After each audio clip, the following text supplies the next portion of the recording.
시간 다 같이 일어나셔서 오늘 우리에게 주신 말씀을 같이 읽겠습니다. 우리에게 주신 말씀은 에베소서 1장 1절부터 14절까지 말씀입니다. 먼저 1장 3절부터 6절까지 말씀 먼저 읽도록 하겠습니다. 이 말씀 통해서 살아계신 하나님의 음성을 다 함께 들을 수 있기를 바랍니다. 우리 3절부터 말씀을 함께 읽도록 하겠습니다.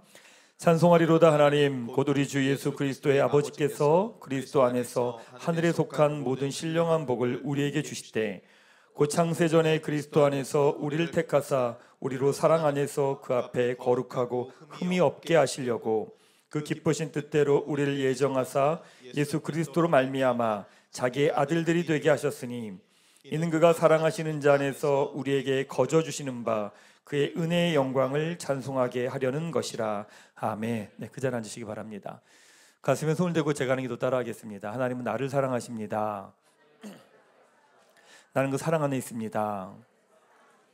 나는 하나님의 형상입니다. 나는 하나님의 꿈입니다. 그렇게 살아갈 것입니다. 아멘. 네, 감사합니다. 얼마 전에 이제 미국 가신 우리 고모 집사님께서 장로님 되신 그 아버님께 이제 이렇게 이야기를 했던 것 같습니다. 아빠, 우리 목사님은 맨날 복음만 이야기해요라고 이렇게 투덜댔다는 이야기를 제가 들었습니다. 근데 그 얘기 듣고 제가 살짝 심정이 상했습니다. 지가 복음을 얼마나 한다고 먼저 이렇게 한참 제가 이런 얘기를 한 적이 있었습니다. 교회를 시작하고 지금까지 이제 복음에 대해서 나눴습니다. 참 놀라운 건 뭐냐면 여전히 복음이 끝이 없다는 거죠. 이만큼 알아가면 됐나? 그게 또 복음의 깊이가 있고 또 있고 이렇게 보니까 한도 끝도 없는 겁니다. 교회가 시작해서 지금까지 복음을 알아가는 여정이었고 그 여정이 사실은 우리 교회의 여정이기도 했고 또 우리 성도님들의 여정이기도 했습니다. 지난 시간들 앞으로의 시간을 보니까 아마 은퇴할 때까지 하나님 알아가는 걸 계속해야 될 것 같고 주님 뵙는 그날까지 복음을 알아가는 일을 아마 계속하다가 주님 뵙지 않을까 이런 생각을 하게 됩니다. 복음의 핵심은 예수 그리스도의 십자가와 부활입니다. 근데 그 핵심으로부터 이 땅의 모든 변화가 다 시작되었다는 거죠. 예일대학교 역사학자인 자로슬라브 벨리칸이라는 사람이 이런 이야기를 합니다. 나사렛 예수에 대해 각자 어떻게 믿거나 생각하든 관계없이 그는 거의 20세기 동안 서구 문화사의 지배적 인물이었다. 예수의 이름이라는 흔적이라도 남아있는 쇠조각을 초강력 자석으로 역사에서 전부 다 끌어올릴 수 있다면 과연 남는 것이 얼마나 될까? 이런 이야기를 합니다. 지금 우리가 누리고 있는 이 모든 것들은 어디에서부터 시작됐느냐? 바로 예수 그리스도의 십자가와 부활로부터 시작되었다는 겁니다. 고대 사회가 갖고 있는 신분제도, 강자와 약육강식의 제도, 굴림과 지배, 보복과 처벌, 이런 모든 시대적인 문화적인 모든 흐름은 예수 그리스도의 십자가와 부활을 통해서 바뀌었습니다. 모든 존재가 평등한 존재로 약자를 보호하는 것으로 섬김과 희생으로 용서와 화해라고 하는 이야기가 이 시대 가운데 시작이 된 거죠. 어쩌면 우리가 누리고 있는 이 모든 것들은 당연한 것이 아니라 예수 그리스도의 십자가와 부활로부터 시작되었고 그것이 역사와 시대가 흐르면서 우리가 지금 너무나도 당연하게 누리고 있는 거라는 겁니다. 복음의 영향력은 한 사람에게만 머무는 것이 아니라 가정과 시대와 사회 가운데 영향을 줍니다.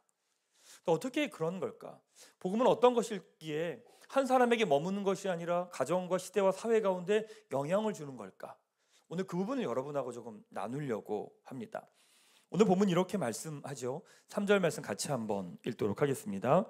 찬송하리로다 하나님 곧 우리 주 예수 그리스도의 아버지께서 그리스도 안에서 하늘에 속한 모든 신령한 복을 우리에게 주시되, 성경은요 하늘에 속한 신령한 모든 복을 우리에게 주셨다고 이야기합니다. 하늘의 모든 복이 여러분들에게 주어졌음을 믿으시기 바랍니다. 에베소서 1장 13절은 이렇게 말씀하죠. 같이 한번 읽겠습니다. 그 안에서 너희도 진리의 말씀 곧 너희의 구원의 복음을 듣고 그 안에서 또한 믿어 약속의 성령으로 인치심을 받았으니, 우리 안에 누가 계시다고 말하냐면 성령님이 계시다고 이야기를 합니다. 더 놀라운 말씀은 로마서 8장 11절 말씀입니다. 같이 한번 읽겠습니다.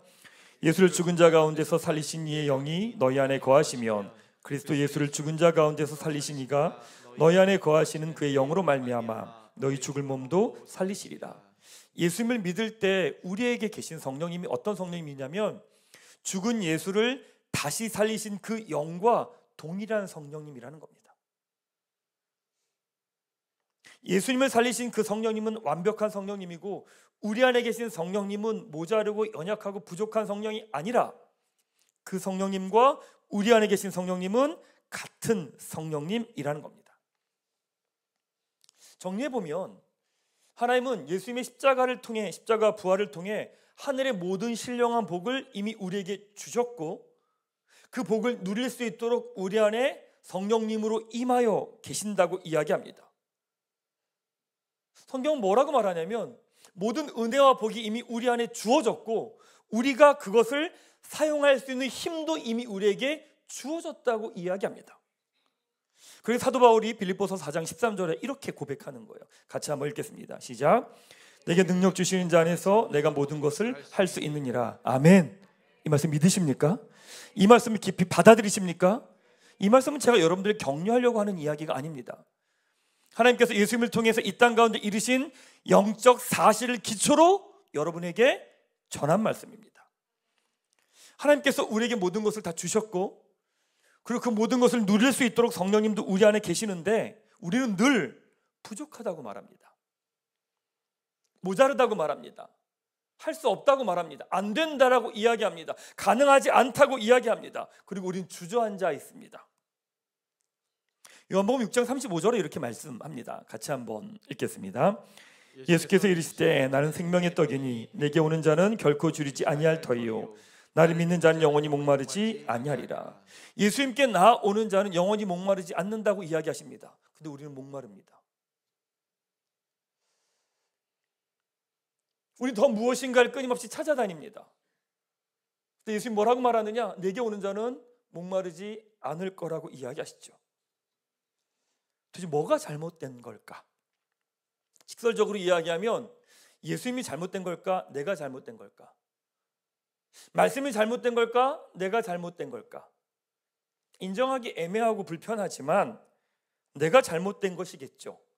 하나님의 말씀이 진리라면 그 말씀이 맞는 것이고 내가 틀린 거겠죠. 아니면 우리가 뭘 잘못 알고 있는 걸까요? 그럼 어디서부터 이걸 정리를 해야 될까요? 복음을 고백하며 살아갈 때 중요한 건 내가 죄인이라고 하는 고백입니다. 이건 어떤 의미가 있냐면 나의 지정의가 틀렸다는 이야기입니다. 나의 생각, 나의 감정, 나의 의지가 틀렸다라고 하는 이야기입니다. 예수님 요한복음에서 이렇게 말씀하시죠. 나는 길이요 진리요 생명이니. 이 말씀 무슨 말씀이냐면 너는 길이 아니야, 너는 진리가 아니야, 너는 생명이 아니야 라고 하신 말씀입니다. 우리가 믿음으로 산다라고 말하는 건 우리 인생의 근거가 이제 더 이상 나에게 있지 않다는 이야기입니다. 그렇다면 우리 삶의 근거는 내가 아니라 나의 생각과 감정과 나의 경험과 나의 지식이 아니라 하나님의 말씀이 되어야 되는 거죠. 그 말씀으로부터 내 삶을 시작해야 됩니다. 더 정확히 말하면 하나님께서 예수님을 통해 이루신 바로 그 영적 사실을 기초로 그 기초 위에 나의 삶이 시작되어야 되는 거죠. 우리를 죄에서 구원하시고 하나님이 성령님이 우리 안에 거하셨습니다. 우리 안에 계십니다. 우리 안에 모든 복을 다 주셨고 그걸 살아낼 수 있는 힘도 이미 주셨다고 이야기하십니다. 놀라운 건 우리가 그 말씀을 믿지 않는다는 겁니다. 그리고 하나님의 말씀을 우리가 제한합니다.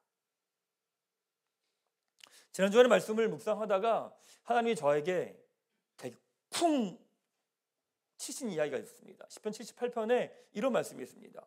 네가 나를 거역하고 신뢰하지 않기에 네가 나를 제한하였다. 이런 말씀이 있습니다. 처음 봤습니다. 우리가 하나님을 제한합니다.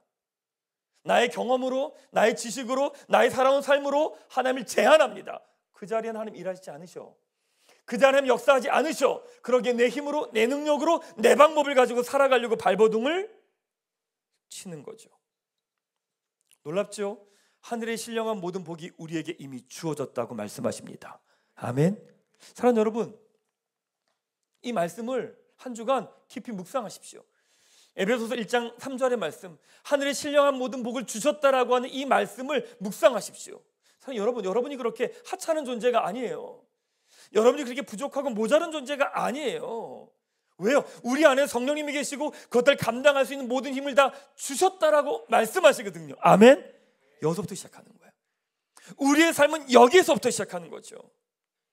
사랑하는 여러분, 우리가 해야 될 일은 하나님의 예수님을 통해서 우리에게 신령한 모든 복을 이미 주셨고, 그러게 이 영적 사실을 나의 혼과 육으로 풀어내는 거예요. 이미 그 영적 사실을 나의 생각으로, 나의 행동으로, 나의 삶으로 구체화하는 거예요. 그래서 여러분, 우리는 복을 받는 존재가 아니에요. 왜? 이미 모든 복이 이미 우리에게 다 주어져 있거든요. 아멘? 이제 우리 할 일은 뭐예요? 그 주신 복을 믿음으로 나의 삶 가운데 풀어내는 거예요. 이걸 지금의 언어로 이야기하면 구체화하는 거예요. 빌립보서에 보면 하나님께서 우리 길을 인도하실 때 우리의 소원함으로 우리의 길을 인도하신다라고 이야기하십니다. 무슨 말이냐면 내 안에 뭔가를 하고 싶다라는 마음을 주신다는 거예요. 우리 머리 가운데서 내 욕심과 고집이 아니라 성령께서 내 안에서 내 열망들을 통해서 하나님이 말씀하시고 그 열망으로 이끌어 가신다라고 이야기하는 거예요. 하나님의 생각과 마음을 여러분 생각 가운데 주십니다. 그래서 여러분의 소원함이 생겨요. 열망들이 생깁니다. 근데 이 열망들이 생길 때 여러분들이 그 열망을 어떻게 하냐면 잘라버립니다. 못해, 안 돼, 내가 뭐래, 안 되지. 그것들을 잘라버리죠. 아니 여러분, 헷갈리면 안 돼요. 이미 우리에게 모든 복은 다 주셨습니다. 우리가 이 땅에서 구하는 모든 복에 대한 신령한 모든 복들은요 이미 다 주셨습니다. 중요한 건 이제 우리가 이거를 우리의 생각으로 풀어내고 우리의 몸으로 풀어내는 겁니다. 그게 우리가 해야 될 믿음의 응답이에요. 이 점에서 우리가 어려운 거예요. 왜? 현실이 그렇지 않으니까. 내 앞에 문제가 너무 크니까, 내 앞에 어려움이 너무 크니까, 하나님의 약속의 말씀보다는 내 현실이 너무 크니까 내 생각이 더 큰 거죠. 영적 사실보다 내 생각이 더 커요. 다르게 표현하면 영적 사실보다 내 혼이 더 커요. 내 육이 더 커요. 아무리 말씀을 이야기해도 여러분 뭐라고 말하면 이렇게 말해요. 안 돼요. 실제적으로 안 되잖아요. 현실이 아니잖아요. 아무리 말씀 전해도 의미가 없어요. 왜냐하면 여러분의 생각이 더 큰 거예요. 영적 사실보다 여러분의 혼이, 여러분의 육이 그 위에 있는 거죠. 사단이 바로 이 지점을 공격합니다. 내가 지금 겪고 있는 여러분들이 느끼는 현실이니까. 그 영적 사실을 이야기하는 게 아니라 눈에 보이는 현실을 가지고 여러분을 계속 공격하는 거예요. 네가 뭐를 해? 너 안 된다니까 계속 공격하는 거예요. 우리는 영적 사실이 아니라 내 현실을 보고 주저앉아요. 무너져 버려요. 그리고 하나님을 내 생각으로 제한해 버리죠. 그 사도 바울이 로마서 12장 2절에 이렇게 말씀합니다. 같이 한번 읽겠습니다. 시작. 너희는 이 세대를 본받지 말고 오직 마음을 새롭게 함으로 변화를 받아 하나님의 선하시고 기뻐하시고 온전하신 뜻이 무엇인지 분별하도록 하라. 아멘. 마음을 새롭게 하라는 건 헬라어로 생각을 새롭게 하라는 뜻입니다. 여러분의 생각을 새롭게 하라고 이야기합니다. 생각을 새롭게 한다는 건 영적 사실을 기초로 생각하라는 이야기예요. 우리의 생각은 우리의 감정과 우리의 경험을 가지고 생각합니다. 그러니까 우리는 어떤 일이 진행될 때마다 늘 불안함과 두려움 가운데 살아가요. 이제 생각을 새롭게 하는 건 하나님이 예수님을 통해 이루신 그 영적 사실을 기초로 생각하는 거죠. 그것을 가지고 우리의 이성을 사용하는 거예요. 그게 이성을 올바르게 사용하는 거예요. 여러분, 믿음으로 살아간다는 건 이성을 사용하지 않는 게 아니에요. 이성을 올바르게 사용하는 거예요. 유대인들은 어떻게 하냐면, 유대인들은 하나님 말씀하시면 이 말씀을 가지고 하우투를 고민해요. 안식일을 지켜라. 그럼 우리는 뭐냐면 왜 지켜요부터 시작해요.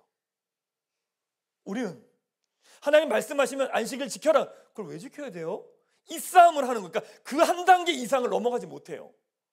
유대인들은 뭐냐면 안식일 지켜라. 그럼 어떤 고민을 하는 줄 아세요? 어떻게 지켜야 되지? 이 고민을 하는 거예요.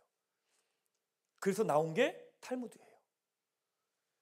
유대인들 하나님 말씀하시면 그 말씀을 내 삶에서 어떻게 내 생각으로 몸으로 풀어내느냐의 싸움을 하는 거고, 우리는 하나님 말씀하시면 이 말씀이 맞느냐 틀리냐 싸움을 하고 있는 거예요. 하나님 말씀보다 내가 그 위에 있는 거죠. 여러분, 믿음은 이성을 사용하지 않는 게 아니에요. 이성을 바르게 사용하는 거예요. 이성을 하나님의 말씀 아래에 두는 거죠. 우리는 우리의 이성은 언제나 우리의 몸과 감정을 합리화하는 데 사용합니다. 내가 할 수 없고 못할 것 같아요. 그럼 내 머리는 그걸 합리화하기 시작합니다. 그러니까 우리의 이성은 언제나 우리의 몸과 감정을 합리화하는 데 사용합니다. 나의 불안함에 대해서, 두려움에 대해서 막아보고 피해보려고 대비하고자 자기 이성을 사용하죠. 공동체 보면 되게 지극히 이성적인 분들이 있어요. 이분들은 반대로 말하면 불안함이 크다는 이야기입니다. 불안함이 크기 때문에 자기의 이성을 사용하면서 그것을 막아보겠다고 애를 쓰는 거예요. 예를 들면 부모들이 자녀를 키우면서 주변의 이야기를 듣다 보면 불안하잖아요. 그러니까 불안하니까 우리 아이를 어떻게 가르치고 어떻게 들들 볶고 어떤 학원을 보내야겠다고 생각해요. 이성이 감정 아래 머무는 거예요. 나의 불안함을 이성이 따라가는 거죠. 감정이 지배하는 겁니다. 근데 믿음으로 사는 사람은 하나님의 말씀을 내 삶으로 풀어내는 데 사용합니다. 우리 자녀 안에 성령님이 계시죠. 그리고 이 모든 사건들을 풀어낼 수 있는 힘과 지혜가 이미 우리 자녀에게 있기에 거기에 자신의 이성을 사용합니다. 그러게 때로는 내 눈에 마음에 들지 않지만 자녀를 축복하고 기도하고 그 아이들 가운데 일하시는 성령님을 바라보며 축복하며 축복의 이야기를 하는 거죠. 말씀이 이성 위에 있는 겁니다. 사람들, 우리의 이성은 말씀 아래에 머물러야 합니다. 그때 우리는 평안합니다. 그것이 말씀이 이성이 말씀 위에 있는 순간부터 우리는 불안해집니다. 여러분, 지난 한 주간 너무 불안함과 두려움 가운데 계셨던 분들 계십니까? 왜요? 이성이 말씀 위에 있는 거예요. 내가 너와 함께하리라, 넌 내 자녀다, 내가 널 지키고 보호하겠다라고 하는 말씀이 안 들리는 거예요. 왜? 내 이성이 그 위에 있으니까. 어떻게 해야 될까? 어떻게 이 부분들을 풀어내야 될까? 여러분, 세 가지만 좀 나누겠습니다. 첫 번째는요, 기도가 달라져야 됩니다. 먼저 기도가 달라져야 됩니다. 하나님이 우리에게 모든 신령한 복을 다 주셨다고 말씀합니다. 우리는 뭐라고 기도해요? 복을 달라고 기도합니다. 이상하지 않나요? 이미 모든 복이 주어졌는데 우리는 복을 달라고 기도하고 있어요. 이상하지 않나요?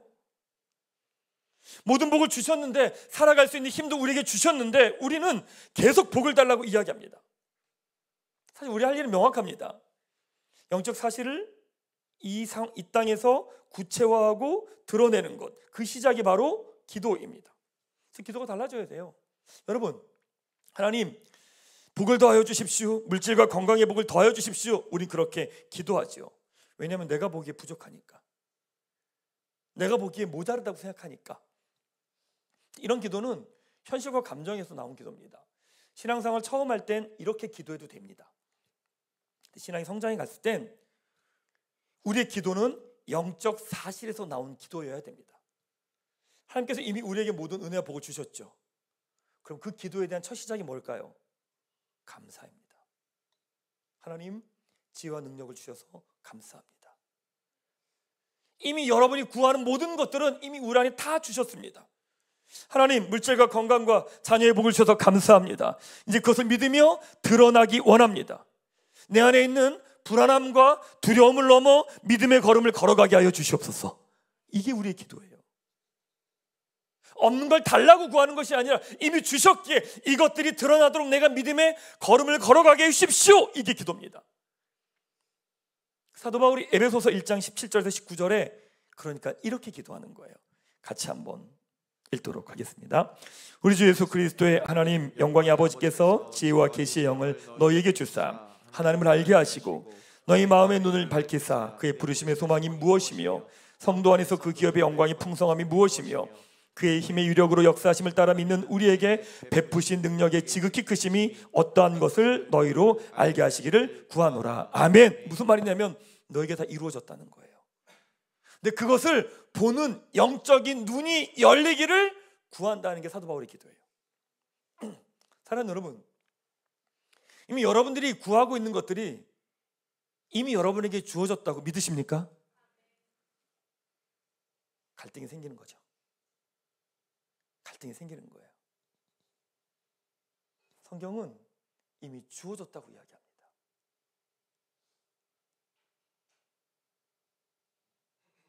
우리 이 싸움을 하는 거예요. 사실 우리 어려움은 믿음의 문제가 아니에요.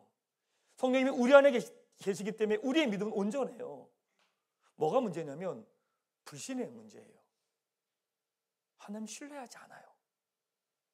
내 생각이 더 앞서 있어요. 내 경험이 더 앞서 있어요. 교회를 시작하면서 지금까지 했던 모든 기도의 내용은 이 내용이었던 것 같아요. 이미 하나님께서 우리에게 복을 주셨고, 근데 하나님 그 복이 나의 현실 가운데, 우리 공동체 가운데 마음껏 풀어지게 해주십시오. 저 역시도, 우리 교회 가족들도 믿음의 싸움을 하며 자신 안에 있는 불안함과 두려움과 염려를 넘어 이 믿음의 걸음을 걸어가게 해주십시오. 이게 기도. 사랑하는 여러분, 이제 여러분 안에 있는 부족함에서 나오는, 여러분의 생각에서 나오는 부족함에서 나오는 기도가 아니라 이미 여러분 안에 이미 주어진 충만함에 감사하며 그것이 드러나도록 기도를 시작하시기 바랍니다. 또 그것이 기도가 드러날 때 방해가 되는 것들이 무엇인지를 보며 하나님, 이 믿음의 싸움을 내가 승리하게 하여 주십시오. 성령님, 이 믿음의 싸움을 내가 믿음으로 이겨내게 하여 주십시오. 바로 이게 기도인 거예요. 오늘부터 여러분의 기도가 다르게 시작되기를 축원합니다. 자, 두 번째는요, 언어가 달라져야 합니다. 영적 사실 아래에서 이성을 사용하려고 할 때 우리의 언어가, 말이 달라져야 됩니다. 잠언서 18장 20절 21절 말씀 같이 한번 읽도록 하겠습니다. 사람의 입에서 나오는 열매로 말미암아 배부르게 되나니 곧 그의 입술에서 나는 것으로 말미암아 만족하게 되니라. 죽고 사는 것이 혀의 힘에 달렸으니 혀를 쓰기 좋아하는 자는 혀의 열매를 먹으리라. 사람은 입에서 나오는 말로 배부르대요. 나의 생각과 감정에서 나오는 말은 그것으로 내 안에 가득하대요. 그러니까 내가 불안하다고 이야기하고 원망하고 불평하고 비난하고 부정적인 이야기를 하면 그게 내 안에 가득하게 된다는 거죠. 믿음의 언어를 쓰고 축복의 언어를 쓰고 영적 사실을 기초로 한 언어를 쓰기 시작하면 그것이 내 안에서 가득하게 된다는 거예요. 왜 어떤 사람은 늘 그렇게 부정적이고 냉소적인 말을 가득하느냐? 자기 자신 안에 그것이 가득하기 때문에 그런 겁니다. 왜 어떤 사람의 말을 들으면 힘이 나고 어떤 사람의 말을 들으면 위로가 되고 어떤 사람의 말을 들으면 살아날까? 왜냐하면 영적 사실을 근거로 말을 하고 있기 때문에 그런 겁니다. 사실 이건요, 목사는 더 자주 느낍니다. 설교 준비할 때 보면 목사도 그럴 때가 있겠죠. 기도하면서 말씀을 준비합니다. 근데 종종 나의 생각과 나의 마음이 더 들어갈 때가 있습니다. 그러면요, 말씀을 전할 때 말씀이 흩어져 버립니다. 그냥 전할 때 압니다. 말씀이 그냥 이렇게 흩어져 버려요. 이렇게. 그게 왜 그런 거냐면 내 안에 있는 내 생각과 내 감정에서 나온 언어이기 때문에 그렇습니다. 그런데 영적 사실에서 나온 언어는 때로는 좀 말이 안 돼 보여요. 그리고 앞뒤가 안 맞아 보여요. 약간 무리인 것 같아요. 근데 영적 사실 기초로 한 말은요, 그 안에 생명력이 있습니다. 살아납니다. 회복됩니다. 한번 달려가 봐야겠다, 도전해 봐야겠다, 믿음의 걸음을 걸어가 봐야겠다 라고 해요. 다르다는 거죠. 제가 구원의 여정 설교하면서 여러분에게 이렇게 축복했습니다. 여러분 인생 잘 될 겁니다. 기억하십니까? 잘 될 겁니다. 근거가 어딨냐면 그건 영적 사실 기초로 한 거예요. 그럼 제가 바람으로 여러분 잘 될 거예요, 자녀들, 가정들 잘 될 거예요, 그건 제 얘기죠. 그건 힘이 없어요. 영적 사실은 뭐라고 말하느냐? 우리 인생이 구원의 여정이 마지막이 영화라고 이야기하며 예수님과 함께 다스린 자로 살아간다 라고 하는 게 결론입니다. 그러기에 제가 뭐라고 축복하느냐? 여러분 인생 잘 될 겁니다. 여러분 자녀들 잘 될 거예요. 그럼 여러분들은 그 말씀을 취해야 돼요. 하나님의 말씀이 선포될 때 그 말씀 여러분의 걸 받아들여야 돼요. 그리고 그것이 여러분의 언어가 돼야 돼요. 맞습니다. 그 말씀 붙들고 여러분 자녀를 바라보며 잘 될 거야, 괜찮아, 걱정하지 마, 하나님 너와 함께 하셔, 하나님 너 지키실 거야, 너 붙드실 거야, 너에게 인도하실 거야 라고 한 언어가 나오는, 그게 영적 사실을 기초로 하는 언어예요. 그리고 우리는 믿는 사람들은 어느 자리에서든 가능성을 말해요. 기회를 말해요. 축복을 말해요. 가장 아름다운 걸 말을 해요. 왜 그러냐면 영적 사실을 기초로 하고 있기 때문에 그런 거죠. 사랑하는 여러분 입술 가운데 부정적인 언어가 떠나가게 되기를 축원합니다. 하나님이 행하신 그 사건을 가지고 축복하고 격려하고 위로하고 하나님의 약속의 말씀을 선포하는 여러분 되시기를 주님의 이름으로 축원합니다. 세 번째, 기도가 달라지고 그 다음에 언어가 달라지고 마지막은 행동이 달라져야 됩니다. 기도가 달라지고 언어가 달라지면 자연스럽게 행동은 달라집니다. 야고보서 2장 17절 말씀 같이 한번 읽도록 하겠습니다. 이와 같이 행함이 없는 믿음은 그 자체가 죽은 것이니라. 전기의 법칙이라고 있습니다. 한국전력에서 모든 전기를 다 정돈을 해줍니다. 여기까지 케이블 다 깔아주고 다 정돈을 합니다. 불이 들어오려면 어떻게 해야 되나요? 한전에 가야 되나요? 한전에 가서 불 켜달라고 해야 됩니까? 아니죠. 불은 내가 켜야죠. 콘센트는 내가 올리는 겁니다. 하나님께서 우리에게 모든 복을 다 주셨습니다. 케이블로 다 깔아놓으셨습니다. 여러분의 삶의 자리에 모든 것들 다 주셨습니다. 이제 우리가 할 일은 뭐냐면 그것들을 행동하는 겁니다. 믿음의 걸음을 걸어가는 거죠. 우리에게 모든 복을 주셨기에 감사하며 그것이 내 삶 가운데 드러나도록 믿음의 걸음을 걸어가는 거죠. 마태복음 7장 7절 말씀 한번 읽어볼까요? 같이 한번 읽도록 하겠습니다. 시작. 구하라 그리하면 너에게 주실 것이요 찾으라 그리하면 찾아낼 것이요 문을 두드리라 그리하면 너에게 열릴 것이니라. 우리 이 말씀을 이렇게 이해한 거예요. 나에게 없어요. 없으니까 구하고 찾고 두드려라 이렇게 이해하고 있는 거예요. 그러니까 구하지 못해요. 왜? 안 주실 수도 있잖아요. 여러분, 우리는 복음에 대해서 조금 더 깊이 들어가야 돼요. 복음은 하나님께 뭔가를 계속 달라고 칭얼거리는 게 아니에요. 이미 우리에게 다 주어진 것들입니다. 주어졌기 때문에 하나님이 우리에게 구하라고 이야기하시는 거예요. 주어지지 않았으면 우리 못 구해요. 왜? 안 주실 수도 있잖아. 여러분들이 왜 기도가 어려운 줄 아세요? 왜 하나님께 뭘 구하는 게 어려운 줄 아세요? 왜 하나님께 내어드리면서 매달리는 게 어려운 줄 아세요? 안 주실 수도 있다고 생각하는 거예요. 내가 상처받았고 내가 어려울 수 있으니까 차라리 기도하지 않고 구하지 않는 게 나은 거죠. 왜? 내가 상처받지 않을 수 있으니까. 믿음은 이미 주어진 거예요. 주어진 걸 내 삶 가운데 구체화하는 작업이란 말이에요. 그러니까 하나님이 구해, 두드려 찾아라고 이야기하시는 거죠. 사랑하는 여러분, 하나님께 여러분에게 소망하는 마음 주시잖아요. 소원하는 마음도 주신단 말이에요. 근데 그 마음 주시는데 그 마음을 향해 나아갈 때 왜 머뭇거려요? 왜 주춤거려요? 왜 당당하게 하나님 앞에 나아가지 못해요? 뭐 때문에? 어떤 겁니까? 어떤 영역입니까? 내가 이렇게 기도했는데 하나님 들어주지 않으셨습니다. 우리는 늘 이런 이야기 하잖아요. 돌아보면 누가 포기한 건데요? 누가 멈춘 건데요? 누가 내려놓은 건데요? 하나님의 마음은 네가 잘하면 내가 줄게, 너 못하니까 안 줘, 그런 분 아니에요. 하나님은 하나님 여러분에게 구하고 두드려 찾아라고 말씀하신 이유는 뭐냐면 내가 너에게 모든 거 다 줄 거야. 이미 다 줬어. 그러니까 너는 나오라는 거예요.